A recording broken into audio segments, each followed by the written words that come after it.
Hello दोस्तों, welcome to math गुरु।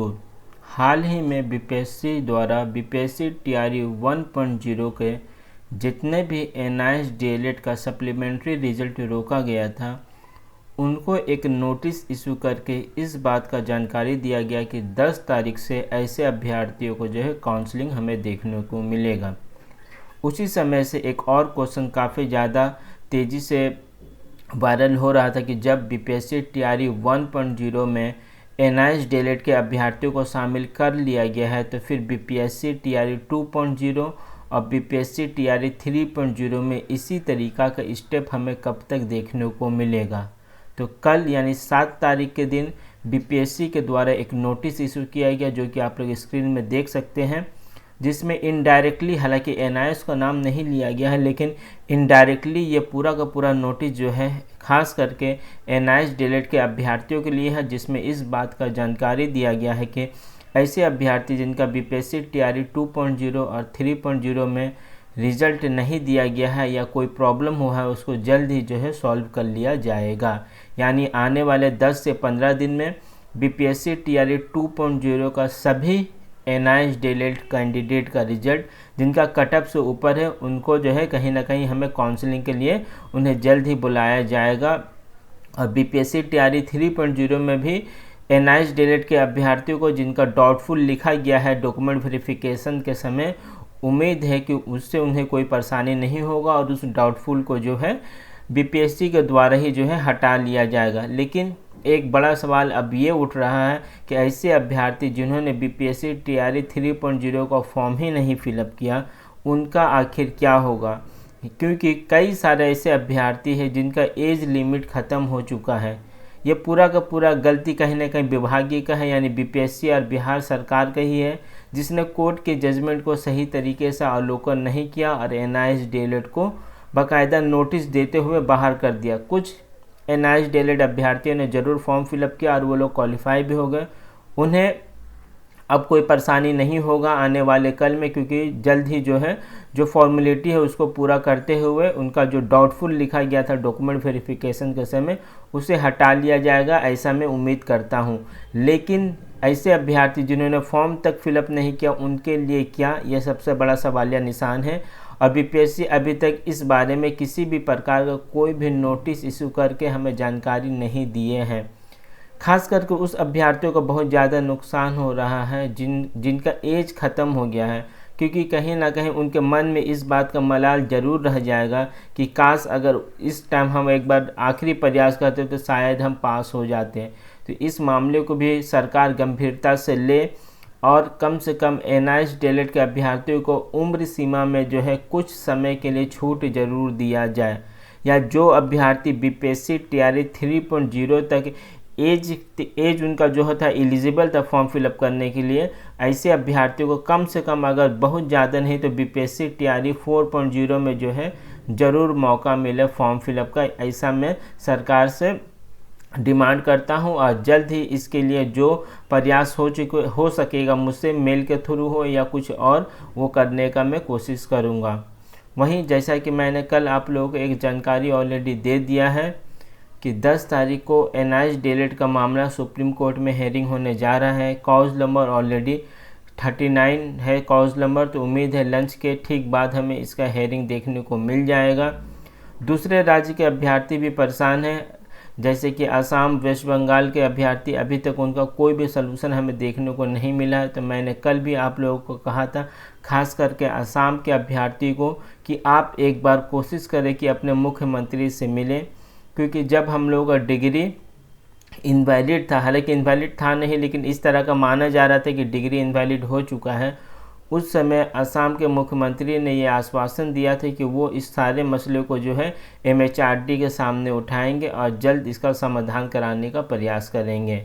लेकिन अब हम लोग का डिग्री वैलिड हो चुका है, तो आप लोग एक बार कोशिश करिए कि अपने चीफ मिनिस्टर से मिले, क्योंकि जिस तरह से आपका बिहार में हमें देखने को मिला, खास करके दीपक सर और उनके टीम के द्वारा ज़मीनी स्तर पे जो प्रयास किया गया, अब उसका हमें रिजल्ट देखने को मिल रहा है। और सारा का सारा मामला बीपीएससी टीआरई 1.0, बीपीएससी टीआरई 2.0 और बीपीएससी टीआरई 3.0, ऐसा उम्मीद किया जा रहा है कि कोर्ट से पहले ही इस सारे मसले का समाधान हमें देखने को मिल जाएगा, क्योंकि एक बार अगर कोई मामला कोर्ट में जाता है तो वो सालों साल टलते जाता है। जिसका सीधा एग्जाम्पल आप लोग NIS DLED को ही देख सकते हैं, जिसको वैलिड कराने में एक बार हमें 1 साल का अधिक का समय लग गया। तो इतना समय कोई भी रिक्रूटमेंट प्रोसेस के लिए नहीं होता है। तो कोर्ट जाने के बजाय मैं असम के अभ्यर्थियों को यही कहूँगा कि आप एक बार जो है, असम के सिर्फ मैं बात नहीं कर रहा, जहाँ भी ऑनगोइंग भर्ती चल रही है, एक बार आप अपने CM से या जो विभाग है, जो लोग रिक्रूटमेंट प्रोसेस का काम देखते हैं, उनसे जाकर जरूर मिलें।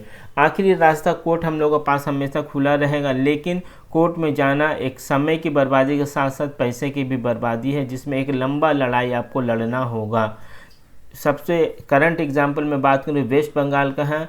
एक दफ़ा अगर आपका पैनल कंप्लीट हो जाता है तो फिर राज्य सरकार भी आपके अगेंस्ट में खड़ा होने में एक बार भी नहीं सोचेगी, जिस तरह से हमें बंगाल में देखने को मिल रहा है। तो खास करके मैं असम के अभ्यर्थियों से यही रिक्वेस्ट करूंगा कि आप कानूनी लड़ाई जो लड़ रहे हैं वो लड़ें, लेकिन उससे पहले कोशिश करें कि ज़मीनी स्तर पर अपने मुख्यमंत्री या जो रिस्पॉन्सिबल अथॉरिटी है या एजुकेशन मिनिस्टर, उनसे मुलाकात कर सारी बातों को सही तरीक़े से समझाएं।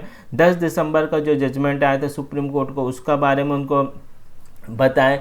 20 दिसंबर का किस तरह से ऑनगोइंग भर्ती में शामिल करने के लिए सुप्रीम कोर्ट के द्वारा ही जजमेंट दिया गया, उसके बारे में बताएं। NCT का जो आपका फिर से एक नोटिफिकेशन निकाल के सभी राज्य को जो सेंड किया गया है, इन सारी बातों को बताएं। तो उम्मीद है कि आप लोगों का समाधान जो है सुप्रीम कोर्ट से पहले राज्य स्तर पे भी हो सकता है, लेकिन इसके लिए आपको थोड़ा बहुत मेहनत करना होगा। जिस तरह से बिहार में दीपक सर के द्वारा लगातार ज़मीनी स्तर पर मेहनत किया गया है, उसी तरीक़ा से 10-15 दिन सभी अभ्यर्थियों को आसाम के भी इस तरह का हमें काम करने की ज़रूरत है। बंगाल को आप लोगों को पता है, क्योंकि काउंसलिंग कंप्लीट हो चुका है, पैनल का मियाद ऑलरेडी 31 जनवरी जो कि ख़त्म हो चुका है। 10 फरवरी को जो आपका हेयरिंग होने वाला है, ख़ास करके वो 20-22 का हेयरिंग का मामला है, जिसमें NIS DLED का मामला टैग किया गया है IA के थ्रू। तो अगर 10 मान लेते हैं 10 फरवरी वाले के दिन कोई भी जजमेंट आ जाता है 20-22 के संदर्भ में, और उसके बाद 18 फरवरी को अगर OBC का जजमेंट आ जाता है, तो फिर काफ़ी ज़्यादा और भी मुश्किल मुझे ऐसा पर्सनल तौर पे लग रहा है कि हो सकता है 2022 रिक्रूटमेंट में NIS DLED को शामिल करना। हालांकि सुप्रीम कोर्ट का ऑर्डर सबसे परे है, सबसे ऊपर है।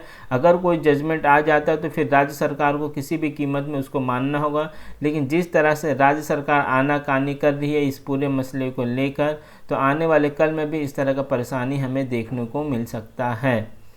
तो वेस्ट बंगाल को छोड़ के मैं सभी राज्य से यही बोलूँगा जहाँ पे ऑनगोइंग भर्ती प्रक्रिया चल रही है, आप अपने सरकार से सीधा संवाद करें, उनसे सीधा अपने बातों को उन तक पहुँचाएं। उम्मीद है आपका प्रॉब्लम जो है स्टेट लेवल पे ही सॉल्व हो जाएगा, बिना कोर्ट कचहरी के कोई भी परेशानी के। NIS DLED से रिलेटेड कोई नया अपडेट आएगा तो मैं आप लोगों को देने का कोशिश करूँगा। वहीं एक और जानकारी थी, 11 तारीख को Vishwanath versus state of Uttarakhand का आपका केस कंप्यूटर जनरेटेड शो हो रहा है, लेकिन अभी तक मैंने जो चेक किया उसका काउज नंबर नहीं आया है। देर रात तक में मैं उसका काउज नंबर चेक करने का कोशिश करूंगा। अगर काउज नंबर अपडेट हो जाएगा तो उसका भी मैं आप लोगों को जानकारी दे दूंगा, क्योंकि मुश्किल से 3 से 4 केस और हैं जो कि सुप्रीम कोर्ट में लंबित हैं NIS DLED को लेकर।